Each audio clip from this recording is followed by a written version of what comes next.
Hello students, कैसे हैं आप लोग। आज हम चैप्टर 8 शुरू कर रहे हैं और इस चैप्टर का टाइटल है pageants, zamindars and the state. इस चैप्टर में मेनली जो 16th और 17th सेंचुरी की इकोनॉमिक हिस्ट्री है उसको डिस्कस किया गया है। और जब हम इकोनॉमिक हिस्ट्री की बात करते हैं, जो कि डायरेक्टली इसमें ये नहीं लिखा गया कि इकोनॉमिक हिस्ट्री है, या लेकिन जब उस वक्त ही इकोनॉमी कैसी थी तो उस वक्त का जो मेनली जो इकोनॉमिक एक्टिविटीज़ थी वो एग्रीकल्चर बेस्ड इकोनॉमिक एक्टिविटी थी। और उस वक्त के जो पॉपुलेशन था, जो लगभग 80% पॉपुलेशन जो था वो विलेज में रहता था।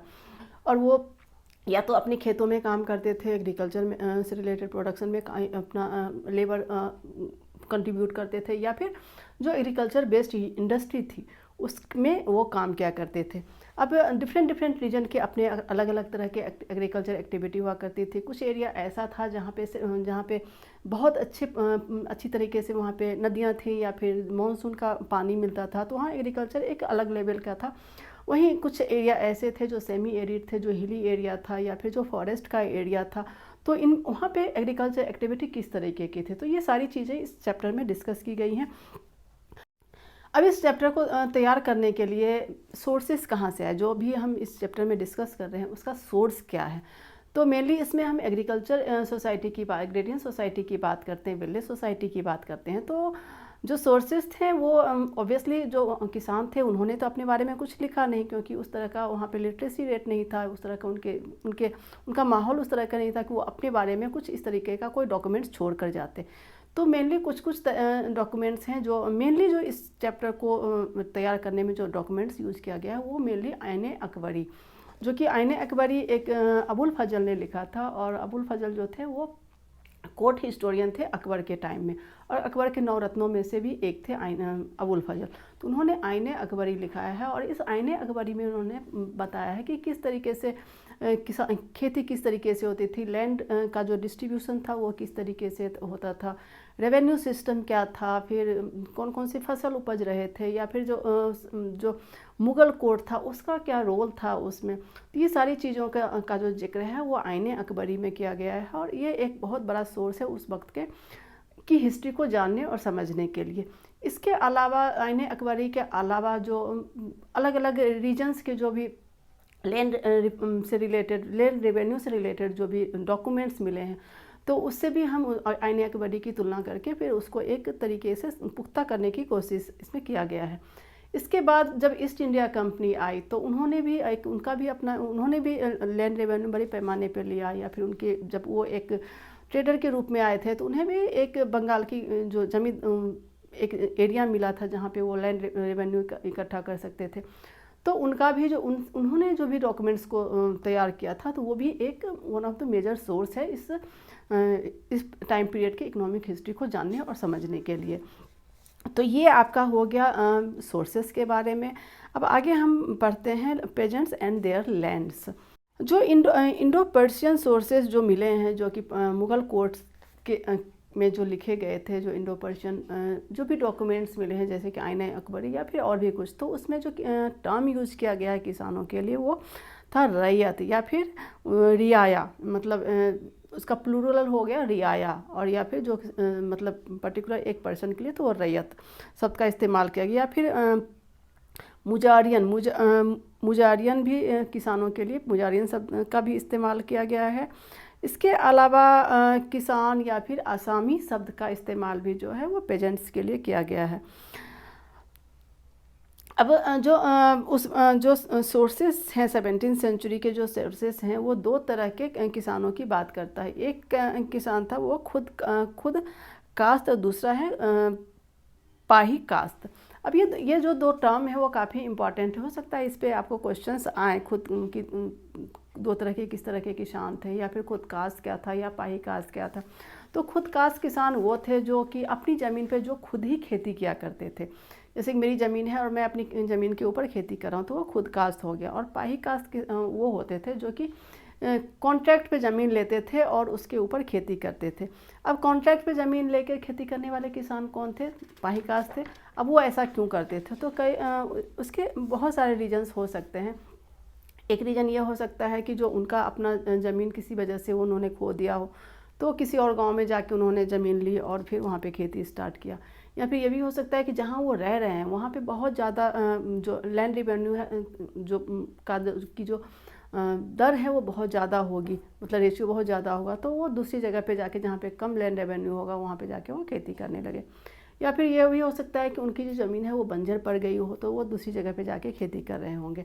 तो ये सब रीजन हो सकते थे, मतलब रहे होंगे जो पाही कास्त किसान थे उनके कॉन्ट्रैक्ट के ऊपर ज़मीन, कॉन्ट्रैक्ट पे ज़मीन लेकर वहाँ पे खेती करने का।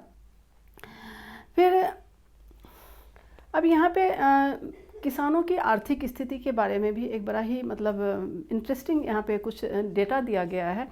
अब इसमें ये लिखा गया है कि जो नॉर्थ इंडिया के जो किसान थे उनके जो एवरेज नॉर्थ इंडिया के जो मैक्सिमम जो किसान थे उनके पास एक जोड़ा बैल और हल, अगर मतलब यही इतने ही चीज़ उनके पास होता था। और बहुत तो ऐसे थे जिनके पास ये भी नहीं होता था, मतलब ना हल होते थे ना फिर उनके पास बैल होता था। लेकिन गुजरात के जो किसान थे उनके पास 6 एकड़ का लैंड होता था और उन ऐसा माना जाता है, मतलब गुजरात में जिस किसान के पास 6 एकड़ का लैंड है उनको माना जाता था कि वो एक अच्छी कंडीशन में, उनकी आर्थिक स्थिति जो है, उनका इकोनॉमिक कंडीशन है वो अच्छा माना जाता था। वहीं बंगाल में जो एवरेज जो लैंड होल्डिंग जो किसानों की थी वो 5 एकर्स की थी। वहीं और उसके बाद जिसके पास 10 एकड़ की ज़मीन होती थी उसको एक मोटा आसामी बोला जाता है। जैसे आजकल भी बोलते हैं ना, किसी पैसे वाले को बोला जाता नहीं, अरे ये तो मोटा आसामी है। तो जिनके पास भी 10 एकड़ से ज़्यादा की ज़मीन होती, 10 एकड़ या फिर उससे ज़्यादा की ज़मीन जिनको होती थी उनको रिच आसामी माना जाता था। ज़मीन की जो खरीद बिक्री थी वो भी लगभग बाकी प्रॉपर्टी जिस तरीके से खरीद बिक्री होती थी उसी तरीके से ज़मीन की भी खरीद बिक्री, जो पीजेंट्स की जो ज़मीन थी, जो किसानों की ज़मीन थी, उसकी खरीद बिक्री भी उसी पैमाने पे, मतलब बड़े लेवल पे उनकी ज़मीन खरीद बिक्री होती थी। अब यहाँ पे एक सोर्स के बारे में इसमें यहाँ पे जिक्र किया गया है कि 19वीं सेंचुरी में एक मतलब दिल्ली आगरा के पास एक रीजन में दिया गया है कि किस तरीके से जो किसानों की ज़मीन थी उसको डिमार्केट कैसे किया जाता था।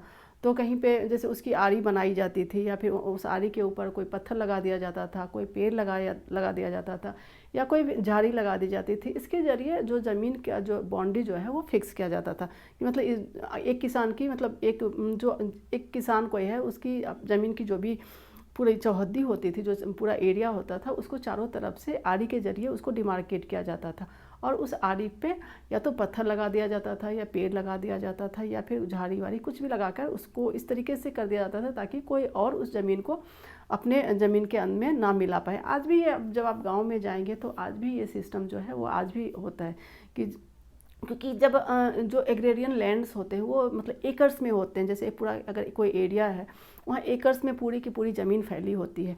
अब किसको क्या पता कि किसका ज़मीन कहाँ पे है, तो वो लोग अपने जो उनका जो पूरा लैंड होता है उसको उस तरीके से वो आरी के ज़रिए उसके आइडेंटिफिकेशन को क्लियर रखते हैं ताकि कोई और उसमें आकर कब्जा ना कर सके। और ये एक कॉमन प्रैक्टिस आज के डेट में भी है। अब दूसरा जो पॉइंट है वो है एरीगेशन एंड टेक्नोलॉजी जी। अब उस वक्त क्या था, उस वक्त ज़मीन तो बहुत ज़्यादा थी, लेबर भी थे और फिर उसके बाद तो किसान जो थे वो कहीं भी जाकर अपना किसी भी एरिया में जाते थे और उस एरिया को साफ़ करके और उसको कृषि के लायक बनाते थे। क्योंकि लेबर भी था उनके पास, ज़मीन भी बहुत बड़ी संख्या में थी, तो वो अपने किसी भी एरिया में जाकर एक एरिया को छोड़कर दूसरी एरिया में जाते थे और कृषि के लायक अपनी ज़मीन को तैयार करते थे। और कृषि का जो मेन जो मकसद हुआ करता था वो होता था कि खाने के लिए अनाज को उपजाना, मतलब मेन मकसद था कि फीड द पीपल। और उसके बाद और इसके लिए मेनली जो फसल उपजाए जाते थे वो गेहूँ, चावल या फिर बाजरा या और फिर दलहन तिलहन, ये सारी जो फसल थी जो कि खाने के लिए मेनली यूज़ किया जाता था। तो ये फसल जो था उनकी प्रायोरिटी बेसिस पे वो उगाया करते थे। अब है कि कौन से फसल किस एरिया में उपजाया जाता था। अब यहाँ पे एक बड़ा ही इंटरेस्टिंग फैक्ट दिया गया है कि जिस ऐसे एरिया जहाँ पे 40 इंचेस से ज़्यादा का रेनफॉल होता था एक साल में, वहाँ पे मेनली चावल उपजाया जाता था। और उससे कम जहाँ भी बारिश का एरिया जो था, मतलब जहाँ 40 इंचेस से कम बारिश होती थी, वहाँ पे गेहूँ या फिर बाजरा इस तरह के फसल उपजाए जाते थे। अब इंडियन एग्रीकल्चर का जो बैकबोन है वो शुरू से ही वो मानसून है। जो यहाँ का यहाँ जो एग्रीकल्चर, इतने रिच एग्रीकल्चर के होने की वजह यहाँ पे एक बहुत अच्छी संख्या में बारिश का होना है, और बारिश की वजह से यहाँ की जो ज़मीनें हैं वो काफ़ी उपजाऊ हैं, और अलग अलग 2 या 3 फसल भी लोग किसान जो है उस टाइम से ही लोग कहीं पे 2 फसल भी उपजा सकते थे, कहीं कहीं पे तो 3 फसल भी उपजाया जाता था जहाँ पे बारिश अच्छी होती थी। तो ये एक मतलब उस वक्त के भी हिस्टोरियन ने इस बात की चर्चा की है कि जो मानसून जो था वो इंडिया के एग्रीकल्चर के लिए एक वरदान था, एक बोन था। लेकिन ऐसे भी कुछ एरिया थे जहाँ पे मानसून की बारिश नहीं होती थी। आज भी हम देखते हैं कि मानसून की बारिश मेनली कहाँ होती है, जो ईस्टर्न पार्ट है या फिर नॉर्दर्न पार्ट है या जो मैदानी एरिया है, वहाँ पे मानसून की बारिश अच्छी खासी होती है। लेकिन जैसे ही हम जाते हैं कि वेस्टर्न घाट का एरिया है, जहाँ पे जो एक शैडो एरिया होता है, महाराष्ट्र का कुछ ऐसा पोर्शन है जहाँ पे मानसून की बारिश नहीं होती है, या फिर साउथ में केरल में मानसून बहुत अच्छा होता है। तो मतलब बहुत सारे ऐसे हिली एरिया ऐसे हैं जहाँ पे मानसून में बारिश नहीं होती है। तो जहाँ पे मानसून की बारिश हो रही है वहाँ पे तो फसल बड़े अच्छे होते थे, कहीं पे 2 फसल, कहीं पे 3-3 फसल भी उपजाया जाता था। लेकिन जहाँ पे मानसून नहीं होते थे वहाँ आर्टिफिशियल रूप से जो इरिगेशन की व्यवस्था की जाती थी।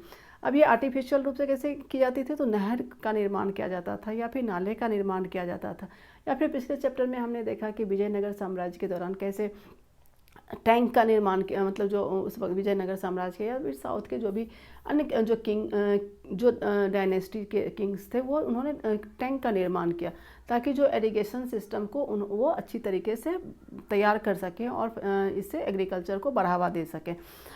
अब यहाँ पे एक सोर्स दिया गया है, सोर्स 2, और ये बाबर नामा से ये सोर्स को लिया गया है। तो इसमें बाबर जब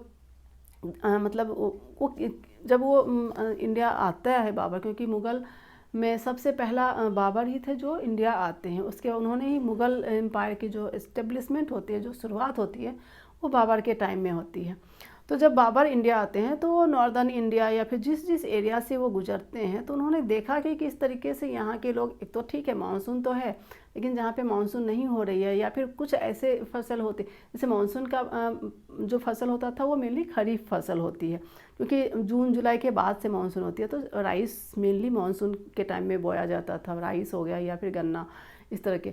लेकिन जो रबी फसल है वो तो उस समय तो बारिश होती नहीं है, तो उस वक्त आर्टिफिशियली ही आपको इरिगेशन का पूरी सिस्टम तैयार करना होता था।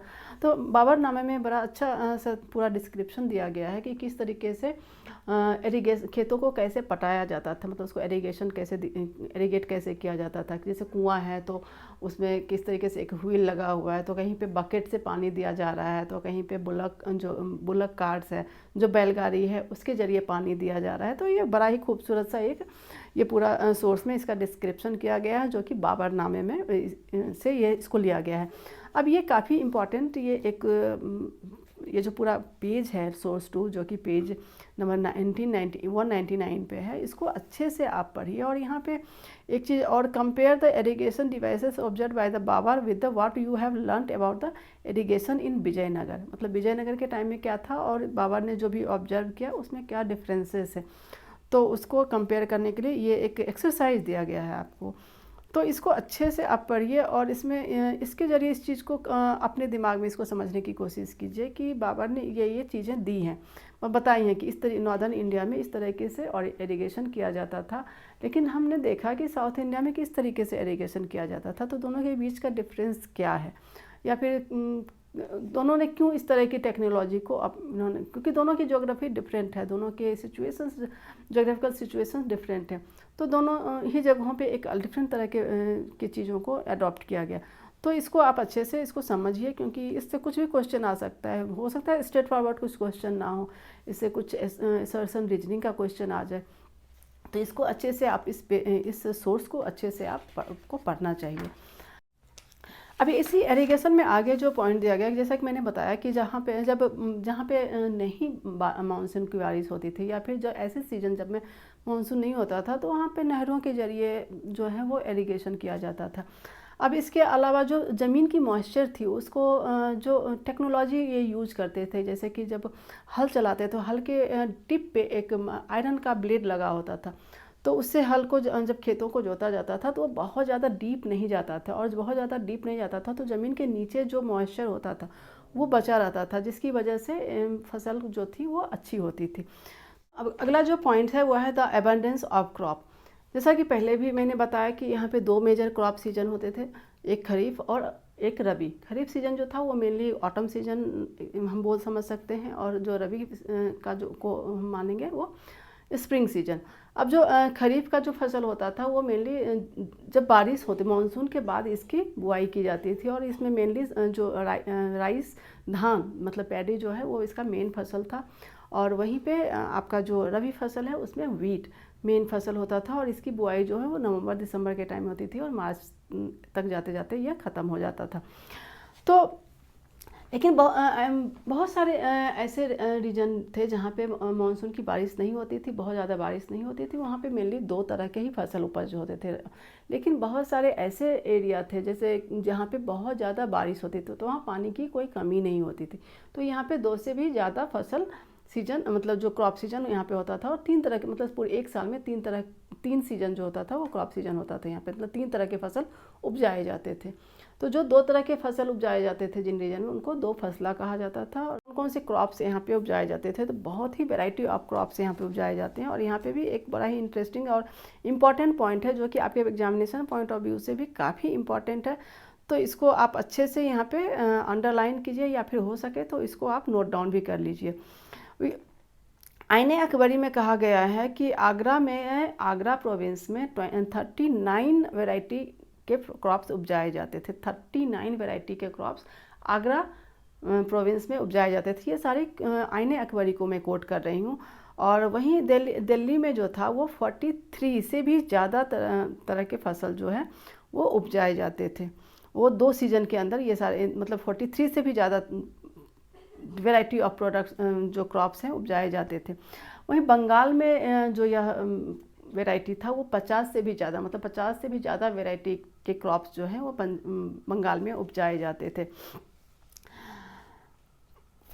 हालांकि जो मतलब जो खेती होती थी, जो एग्रीकल्चर था, उसका मेन मकसद था लोगों को खाना देना, मतलब कि लोगों के थाली में अनाज जाए, उस वही उनका मेन मकसद था। लेकिन कुछ ऐसे भी फसल उपजाए जाते थे जिनका जो कमर्शियली काफ़ी जिनका इम्पोर्टेंस था, जिनसे कमर्शियल पॉइंट ऑफ व्यू से वो काफ़ी लाभदायक होते थे। और ऐसे फसलों को कहा जाता था जिन्स ए कामिल, जिन्स ए कामिल, जिसको हम लिटरली अगर हम ट्रांसलेट करते हैं तो वो है परफेक्ट क्रॉप। उसके बाद जो मुग़ल कोर्ट्स थे, जो मुग़ल अधिकारी थे, जो मतलब मुग़ल बादशाह थे, उनका फोकस होता था कि इस तरह के जो जिनसे कामिल जो फसल थे उनको किसान ज़्यादा से ज़्यादा उपजाएं, क्योंकि इससे इनको रेवेन्यू काफ़ी ज़्यादा मिलता था। और ये फसल कौन कौन से थे, तो ये थे कॉटन थे, या फिर शुगर केन थे। ये सारी जो क्रॉप थे वो जिसको कमर्शियल क्रॉप भी हम बोल सकते हैं, वो जिनसे कामिल के अंदर इन क्रॉप्स को रखा गया था। अब कॉटन की जो पैदावार कहाँ सबसे ज़्यादा होती थी, वो सेंट्रल इंडिया और जो साउथ का पोर्शन होता था वहाँ पे कॉटन की फसल ज़्यादा उपजाई जाती थी। वहीं शुगर केन का जो फसल था वो मेनली बंगाल के एरिया में सब बहुत ज़्यादा शुगर केन की पैदावार की जाती थी, मतलब उसको उपजाया जाता था।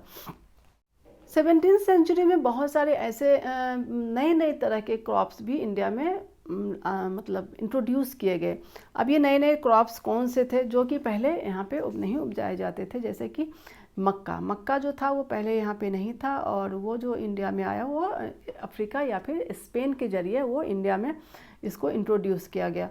और उसके बाद कुछ और भी इसको मेनली जब वो अफ्रीका या फिर स्पेन से जब ये मक्का इंडिया में इंट्रोड्यूस किया गया था, तो ये उस वक्त मेनली वेस्टर्न इंडिया में इसकी खेती की जाती थी। फिर धीरे धीरे ये पूरे हिंदुस्तान में इसकी खेती की जाने लगी। इसके अलावा टोमेटो, पटेटो और चिली, ये भी जो था वो भी अलग जो दूसरे देश थे वहाँ से इंडिया में इसको इंट्रोड्यूस किया गया था। और इसके अलावा जो कुछ फसल कुछ फ्रूट्स भी थे जो कि पहले इंडिया में नहीं होता था, इसे भी बाहर के देशों से ही यहाँ पे लाया गया। वो फ्रूट्स कौन कौन से? पाइनएप्पल और पपाया। अब ये सब देखिए काफ़ी इंटरेस्टिंग मतलब काफ़ी इंपॉर्टेंट पॉइंट्स हैं। इसमें MCQ भी पूछा जा सकता है, इससे वन लाइन एक ऑब्जेक्टिव क्वेश्चंस भी आ सकता है कि कौन कौन सी फसल किस किस देश से आया था। जैसे मेज हो गया, मेज बाहर से आया और ये मेनली अफ्रीका और स्पेन से आया था और स्टार्ट ये हुआ था वेस्टर्न इंडिया में इसकी खेती स्टार्ट हुई थी। बाद में धीरे धीरे ये पूरे इंडिया में इसकी खेती की जाने लगी। सब्जियों में क्या क्या बाहर से आया था? तो टमाटो, पोटैटो एंड चिली, ये बाहर से जो बाहर उस वक्त जो भी बाहर जो ट्रेवलर्स आ रहे थे या फिर जो भी व्यापारी आ रहे थे वो लोग इस फसल को लेकर इंडिया में आए। फिर फ्रूट्स में क्या क्या है? पाइनएप्पल एंड पपाया, जो ये बाहर से आया था इंडिया में। पहले ये फसल नहीं होते थे। तो ये हो गया एबंडेंस ऑफ क्रॉप। अब इसमें हमने क्या क्या पढ़ा कि इसमें हमने पढ़ा कि दो तरह के सीजन थे, खरीफ और रबी। खरीफ जो था वो ऑटम सीजन, रबी जो था वो स्प्रिंग सीजन। उसके बाद जहाँ पे बहुत ज़्यादा बारिश होती थी वहाँ पे 2 से ज़्यादा फसल उपजाए जाते थे, मतलब 2 से ज़्यादा फसल का सीजन था, क्रॉप सीजन था। जहाँ पे बारिश उतनी ज़्यादा नहीं होती थी जैसा कि हिली या फिर टराई एरिया, तो वहाँ पे 2 फसला ही वहाँ पे खेती होती थी। फिर उसके बाद एक है जिन्स अकामिल, एक वैरायटी मतलब एक कैटेगरी था क्रॉप का, जिसको हम एक तरीके से कमर्शियल क्रॉप का बोल सकते हैं। इसको ज़्यादा से ज़्यादा जो मुग़ल एडमिनिस्ट्रेशन था उसके उपज को ज़्यादा से ज़्यादा उपजाने के लिए उनको इनकरेज करता था ताकि इनसे ज़्यादा से ज़्यादा उनको रेवेन्यू मिले। लेकिन जो खेती का मेन मकसद था वो लोगों को खाना देना था। फिर बाहर से कुछ कुछ क्रॉप आए जिसका मैंने जिक्र किया। तो ये सारी चीज़ें जो थी वो द एबंडेंस ऑफ क्रॉप में पॉइंट्स में डिस्कस की गई हैं। अब आगे जो हमारा पॉइंट्स है वो द विलेज कम्युनिटी। अब उस वक्त जो भी मतलब क्योंकि हमने पीछे पढ़ा कि 80% जो पॉपुलेशन था वो विलेज में रहता था और वो मेनली एग्रीकल्चर से जुड़ा हुआ था। अब एग्रीकल्चर से जुड़ा है मतलब ऐसा कुछ नहीं था कि किसी एक पर्टिकुलर कास्ट के लोग एग्रीकल्चर से जुड़े हैं, बल्कि डिफरेंट ग्रुप्स के लोग जो थे वो एग्रीकल्चर से जुड़े हुए थे। कुछ ग्रुप्स ऐसे थे जिनकी अपनी लैंड ऑनरशिप थी। अब कुछ ऐसे थे जो दूसरे के लैंड के ऊपर एक लेबर के रूप में काम करते थे। तो इस तरह का पूरा सोशल ताना बाना जो उस समय का था। अब ये जो विलेज कम्युनिटी थी, जो एग्रेरियन सोसाइटी थी, इनका मुगल कोर्ट्स के साथ किस तरीके का रिलेशन था, ये जानने के लिए हमें जो उस वक्त का जो भी सोशल ग्रुप किस तरीके से था, किस तरीके से वो वर्क करता है, उसको जानना बहुत ज़रूरी है। तो जो एग्रीकल्चर एक्टिविटी हुआ करती थी उसमें लोगों के अपनी ज़मीन होते थे, उस पर भी काम करते थे कुछ। लेकिन मेजर जो एग्रीकल्चर एक्टिविटी से जुड़े हुए लोग थे वो अपने ज़मीन पे ऊपर तो काम करते थे, लेकिन एक बहुत बड़ी संख्या ऐसे लोगों की थी जो एक एग्रेरियन लेबर के रूप में दूसरे की ज़मीन पे काम किया करते थे, जिनको मजूर कहा जाता था। हालांकि उस वक्त ज़मीन बहुत बड़े पैमाने पे अवेलेबल था, लेकिन फिर भी बहुत बड़ा एक ऐसा ग्रुप ऐसा था जिनको पूरी तरीके से जिनको यही काम दिया गया था कि उनका काम है कि वो एज ए एग्रीकल्चरल लेबर लोगों को काम करे। और ऐसे लोग बड़ी संख्या में थे और इनका जो जीवन था वो काफ़ी पॉवर्टी यानी बहुत गरीबी में उनका गुजर बसर होता था।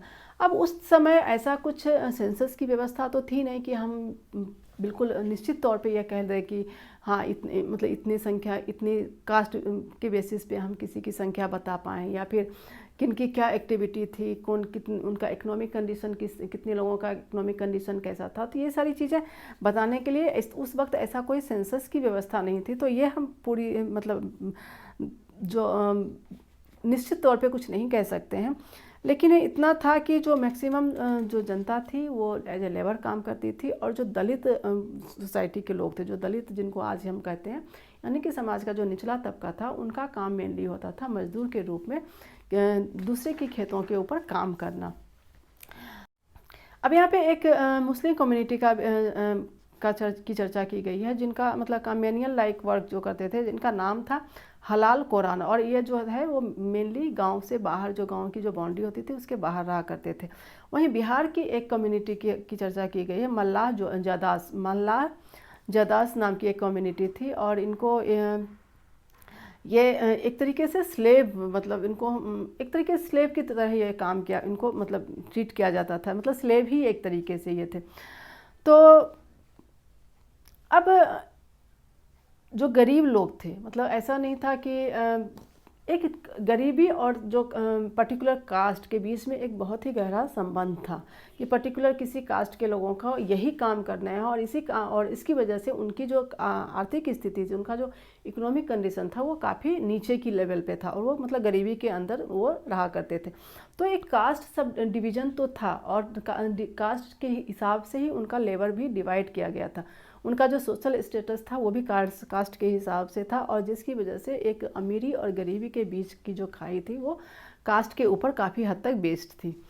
तो आज की वीडियो में इतना ही, और आगे के जो पॉइंट्स है उसकी हम चर्चा आगे करेंगे, क्योंकि इसमें बहुत मतलब छोटे छोटे काफ़ी इंपॉर्टेंट पॉइंट्स हैं, और ये इकोनॉमिक हिस्ट्री है, तो मतलब इसमें बहुत इस तरीके के का कुछ है नहीं कि मैं कहानी बोल दूं और आप समझ जाएंगे।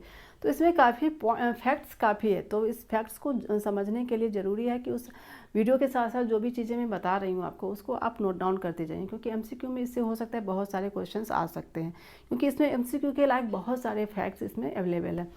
तो इसलिए इसको हम बहुत बड़ा इस वीडियो को नहीं रखेंगे, बल्कि छोटे छोटे पार्ट्स में इस वीडियो को बनाएंगे। दो पॉइंट्स को एक एक दिन में, दो तीन पॉइंट्स को एक एक दिन में हम एक वीडियो में कवर करेंगे, ताकि आपको भी मतलब याद रखने में ईजी हो।